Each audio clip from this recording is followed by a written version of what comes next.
It was in a stadium, 25,000 people. Now, Wiz comes out, kills the show, boom, boom, boom, boom, boom. Yo, where's Maleek? Where's Maleek? Them saying it. Yo, bro, I don't even know what possessed me here, bro. I just grabbed the mic, ran onto the stage. Bro, 25,000 people singing the words to this song. Like, I've never seen anything like that in my life.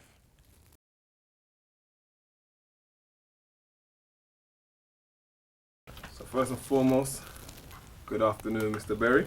Afternoon. Mr. Flashy Berry with the glasses. Oh, please. How's it Oh, doing, bro? please. I'm good, bro. I'm good, man. I'm blessed. Long overdue. Yeah, man. Finally, man. God's timing. Of course. Yeah, Now, 'cause- shout outs, man. Like you were saying before, like I didn't even know you checked the channel, man. Yeah, man. I check the channel all the time, you know. Seriously, like, 'cause, Yeah, of course. I think one of my favorite ones was Angel. And if I remember correctly, I think you had Brian Michael Cox. Yes. Yeah, that was one of my favorites. So, yeah, he's... Producer, isn't it? Yeah, man. Yeah. Yes. You know what we do with Terry Lewis, Jamin Lewis. Yeah. Did I see? Yeah. I saw that one. Yeah, man. Big boys in the game, like legends. That's your next one, right? Yeah, man. By God's grace, definitely. So let's talk a Definitely, bit man. about Mr. Berry. Like you're someone that I'm familiar with your work, and even just the conversation was having off camera, it was really insightful. Yeah. Like you're one of those sharp ones, you know. You took time to study the game. First, let me ask you, where do you see your position currently now in the game as a producer? Bro, where do I see myself now? I'm somewhere. I mean, it's okay, I guess. But like, I mean, I'm looking at people like Pharrell, bro, Timbaland, Rodney Jerkins. Like, so, I mean, I'm okay in my industry, but I think because I just always set the bar so high for myself, you know.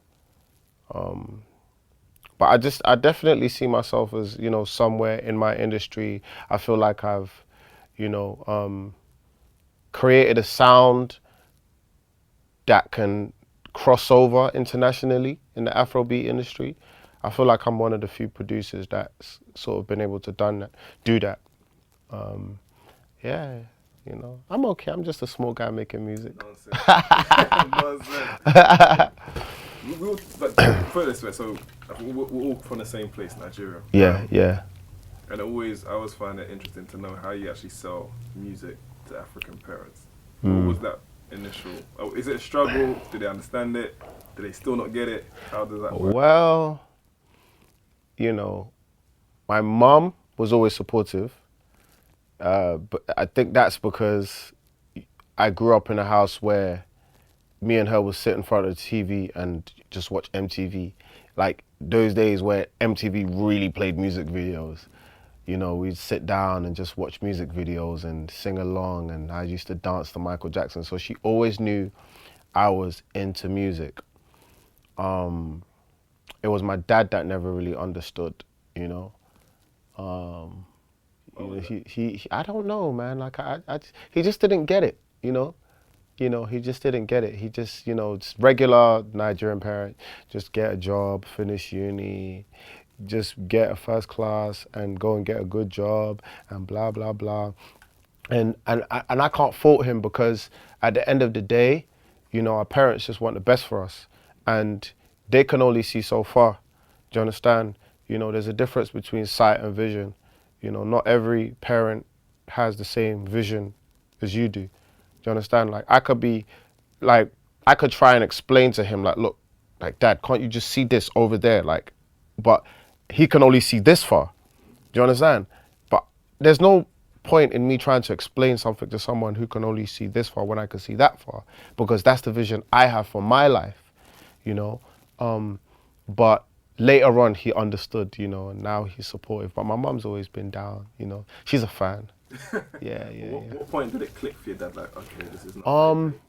I think when my mum started, you know, like, you know, gassing it up a bit, like, yo, you see his video, like, you see what he's doing. You know what I mean? He's not a small boy in in his industry anymore, and this is, this comes from like her seeing me in my room produce like night after night after night after night after night, like going in, and just to see like the little success that I've had so far, it could, I don't know, I think it's enough to make any blind man see, excuse me, that this kid's onto something. Do you know what I mean? And I think that's when it clicked for him that, oh, okay, you know what? Maybe I need to support this guy. I don't want him to hate me. Yeah. Do you have any siblings? Yeah, I've got two siblings. I've got two younger brothers, and I've got older brother as well. He's older than me. Are they into music as well? Or? No, I'm the only one. What are they doing then? Well, they're kids. Like the younger ones are kids. My older brother works in IT. Yeah. So, but the younger ones, they're gonna be 12 this year. But they have a musical ear, and they're twins. They have a musical ear, but I'm the only one that's into music. But I have an auntie as well. My mom has like 12 siblings, so like the youngest, she can sing, like really, really sing, but she's not a singer. But my mom she recently revealed to me that when she was younger, she wanted to be a musician. So I think that's why, we used to, watch MTV and all these things. And but her mum never let her. Her mum's like, you're studying law. She comes from like a well-to-do home and stuff like that. So it was like there was no debate. Like you had to do law. You had to do what your mum tells you. Did you go to university? Yeah, I went to uni. Yeah. What did you study? I did computer science, but no one made me do computer science. Seriously, you didn't get the no. law doctor? My mum wanted me to be in medicine. She wanted me to study medicine first at the beginning. Even though she's always been supportive of my passion, she wanted me to study medicine. And I told her no. I laughed. I remember when she told me, I laughed. Mom, I can't study medicine. Come on. I mean, I can if I wanted to. I could put my mind to it and do it, but no, I'm not going to do it. And I don't know, like, I just thank God, man. I just thank God. Things happen. Things just always happen according to plan, when it's meant to happen. And studying computer science for me was like, I just wanted a challenge. I don't like easy things. I want to do things that, that the next person will find challenging. I want to make it look easy, So while I was in uni, like I had like a little studio set up in my room. I was making beats, I was having freestyle sessions, like guys were coming over to record, So at that point, was it hip-hop beats or was it Afro beats? I started making Afro beats in like 2009, 2010. But that was like early days. I was but I've always been into hip hop, R&B. I come from that background, But yeah, man, I'm glad I did computer science. I didn't do too bad. I got a 2-1, Just right out there. I'm just throwing it out there, it wasn't too bad. Yeah, and I gave it to my parents, made them happy. I said, I'm not doing a master's. If I want to do a master's when I'm ready, down the line in life, I'll do it, But I'll do it in a field that I want to do it, that I feel like, I'm going to need a master's in. Something that's going to help me in life, so yeah. So let's talk about, and this may sound like an odd question, right? Mm. What business are you in? And when I say that is, you're a producer, so are you in the business of producing and selling beats? Are you in the business of publishing? Where do you see yourself now in terms of I'm in the show business. No, I'm joking. No, I'm in the entertainment business. It's an all round thing, I produce, I write, I'm getting more into artistry now. like performing, you know. So I just think all around I'm just in the business of entertainment, in the music business, you know.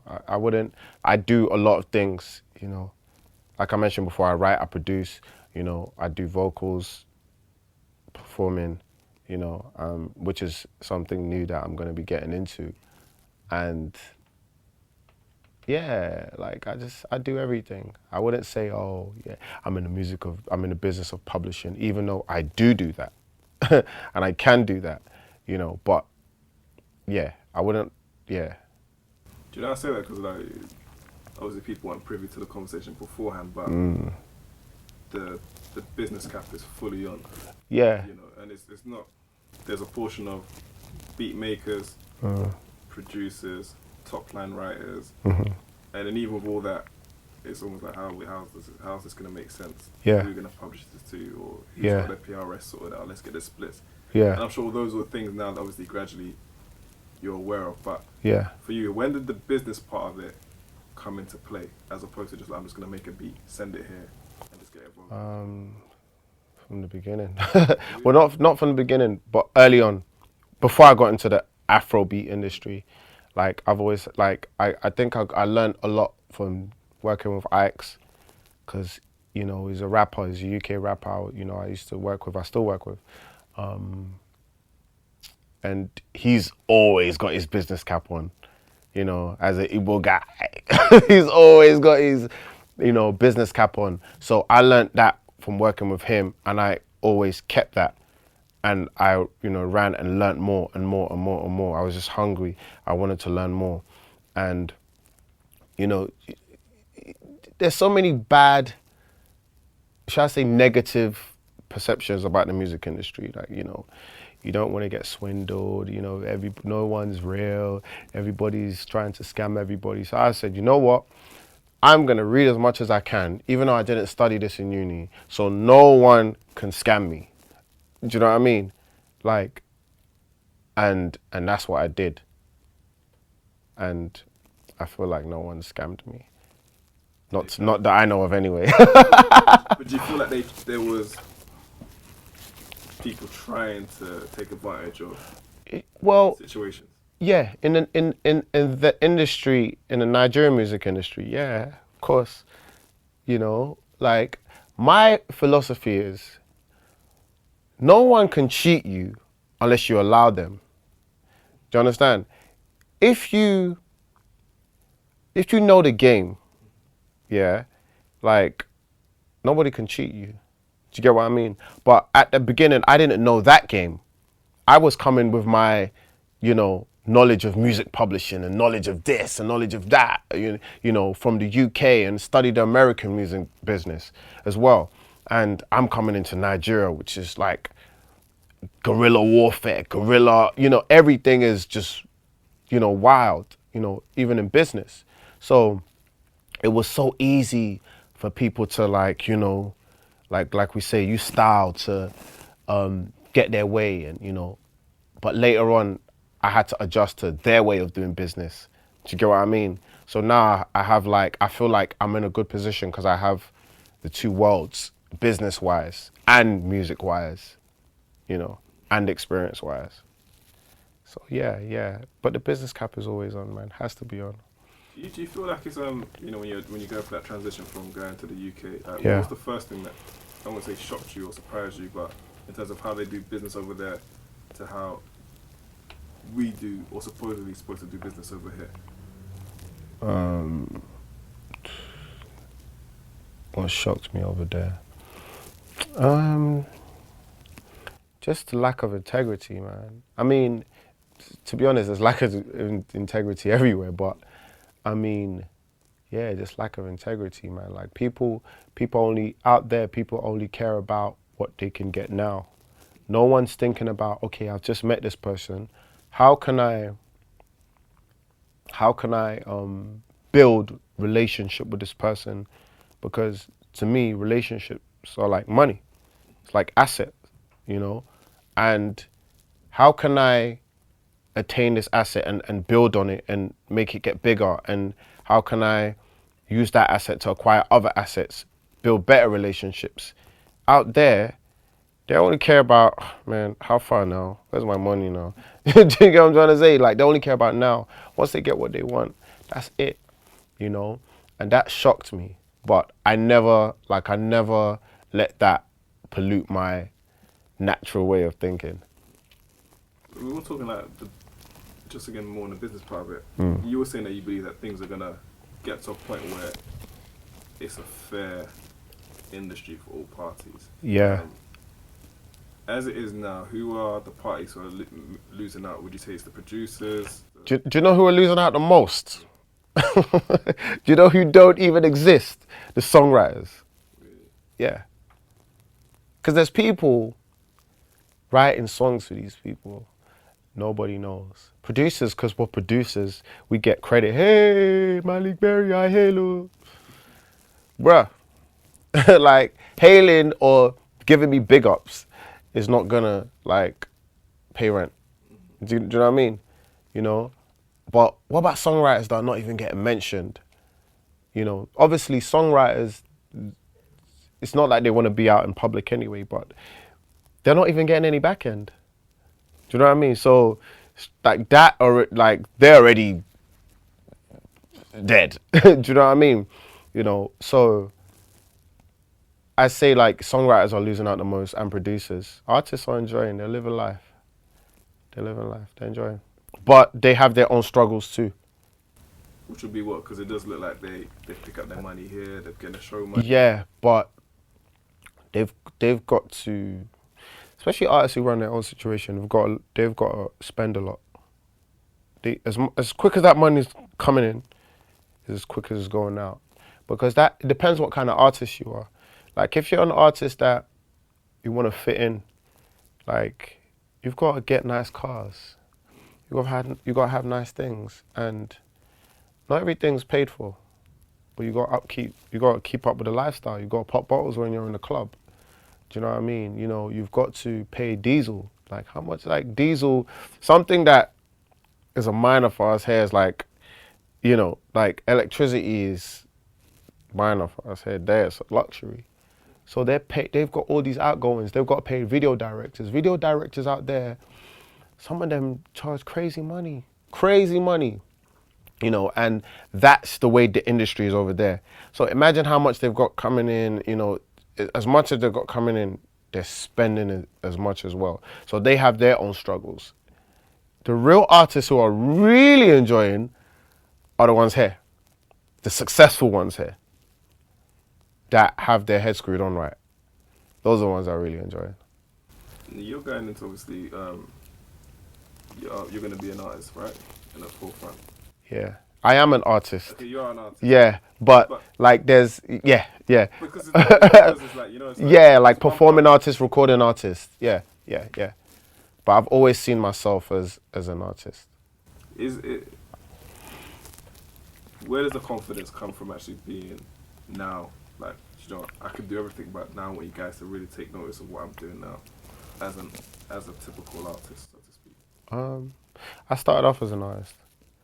I started off like dancing, like I could do like all this stuff that Chris Brown's doing. I could do that, bro. No, but for real, like that's what I started off doing. I started off dancing. Then I went into, like I had a rap group in church back in the days.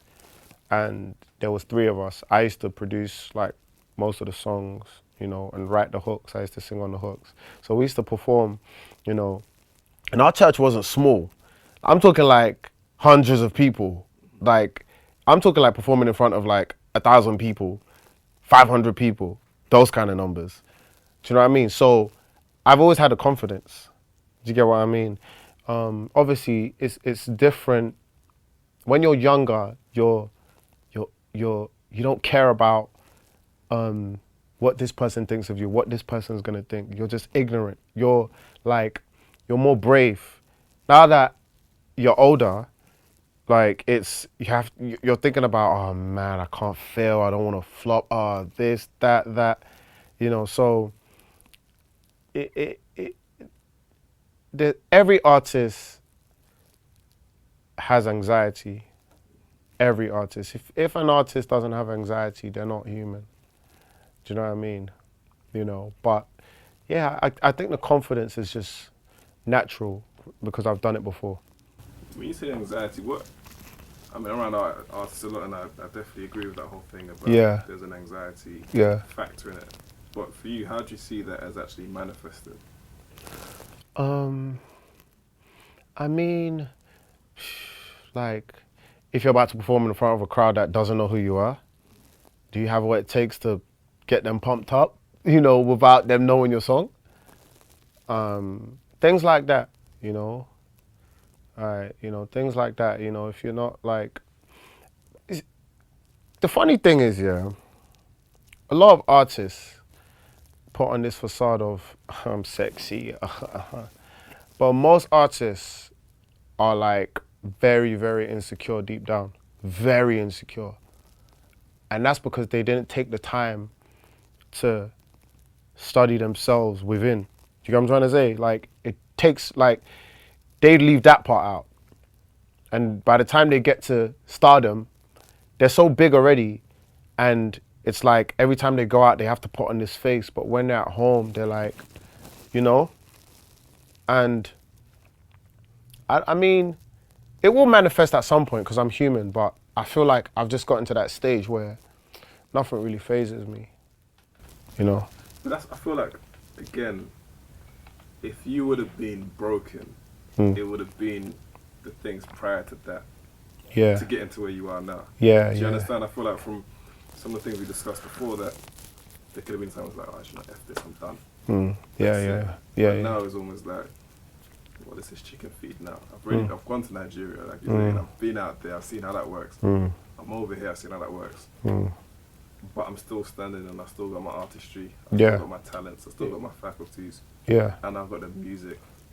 And you can say, obviously, the catalogue to back up that you're one of the top tier of what you do. I mean, you can say globally, because the music is moving globally. Do you know what I mean? And your name's attached to big records.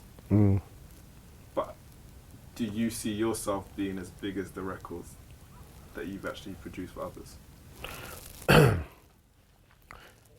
That's a trick question. That's deep. That's a deep question. Damn! How do you prepare for that? What? Nah. Because, like, some of those songs, yeah, have gone on to do things that I'm just sitting back, I'm like, hold on a second, like, I made this. Do you know what I'm trying to say? And, nah, man. Like, there was a time where we was in Ghana and there was this big show. Akon was headlining. Big Sean was headlining. Wiz was headlining as well. And Shatta Wale. It was in a stadium, 25,000 people. Now, Wiz comes out, kills the show, boom, boom, boom, boom, boom. Yo, where's Maleek? Where's Maleek? Them saying it. Yo, bro, I don't even know what possessed me here, bro. I just grabbed the mic, right onto the stage. Bro, 25,000 people singing the words to this song. Like, I've never seen anything like that in my life. And that's when I realized that, nah, this thing's bigger than me. Like, and I feel like it's always it has to be bigger than me for me to stay down to earth and for me to not get lost in it. Do you get what I mean? You know, like it has to be bigger than me.